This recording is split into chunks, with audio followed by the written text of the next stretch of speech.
আমি এক মানুষ, স্বার্থের দুনিয়াতে বসবাস করি।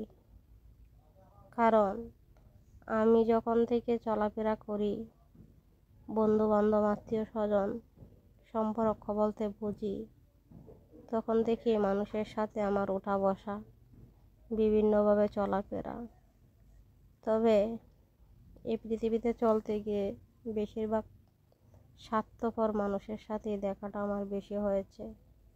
জীবনও কখনো কারো খারাপ করেছে বলে মনে হয় না, আর কেউ খারাপ থাকুক তাও আশা করি না। তবে আমার সাথে বেশিরভাগ মানুষেরই দেখা হয় স্বার্থের ভালোবাসা নিয়ে। মুখে মুখে অনেকেই বলে খুব ভালোবাসি, তবে সময় আসলে পরিস্থিতির সাথে মিশালে বোঝা যায় তাদের ভালোবাসার ওজন কতটুকু। অনেক মানুষই আছে খুব যত্ন করে কাছে টানে, তবে এই কাছে টানাও যেন খুব স্বল্প সময়ের। এই কাছে টানা তো এখন আমার ভয় জাগে। একটা সময় মনে করতাম মানুষ মানুষের জন্য, জীবন জীবনের জন্য, কিন্তু আসলে এই ভাবনাগুলো ছিল ভুল। মানুষ মানুষের জন্যও না, জীবন জীবনের জন্যও না। নিজের পরিস্থিতি নিজেই তৈরি করতে হয়, নিজের ভালো লাগা নিজেকেই তৈরি করতে হয়। সুসময়ে অনেকেই পাশে থাকবে, কিন্তু অসময়ে কাউকে পাওয়া যায় না। জীবন উপলব্ধি করতে হলে কত মানুষেরই জীবনে দেখা মিলে, তবে অন্তর পরিষ্কার করার মতো মানুষ খুব কমই মিলে। দূর সময়ে পাশে থাকার মতো মানুষ খুব কমই মিলে।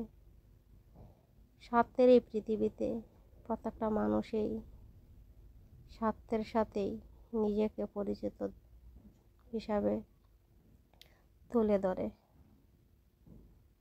ক্ষুদ্র মনে অনেক কষ্টই আছে, কিন্তু কারো বিরুদ্ধে কোনো কিছু বলি না। বললে কি হবে?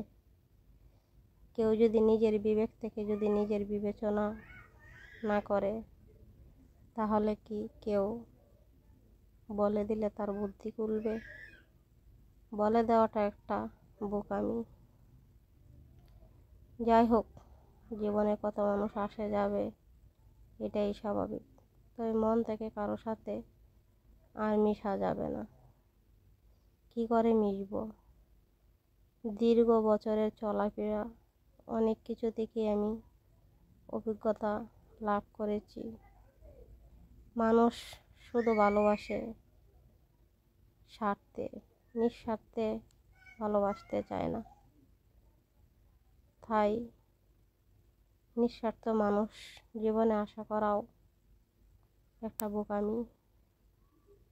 জীবন চলবে জীবনের গতিতে, তবে নিজের ভালো থাকাটা নিজেকেই সৃষ্টি করে সামনের দিকে এগিয়ে যেতে হবে। আসলে সবাই বলে পাশে আছি পাশে আছি, কিন্তু সময় আসুক দেখবেন তেলা পোকার মতো একটা পোকা, সেও পাশে থাকে না। আসলে মুখে অনেক কিছুই বলা সম্ভব, কিন্তু বাস্তবতার সাথে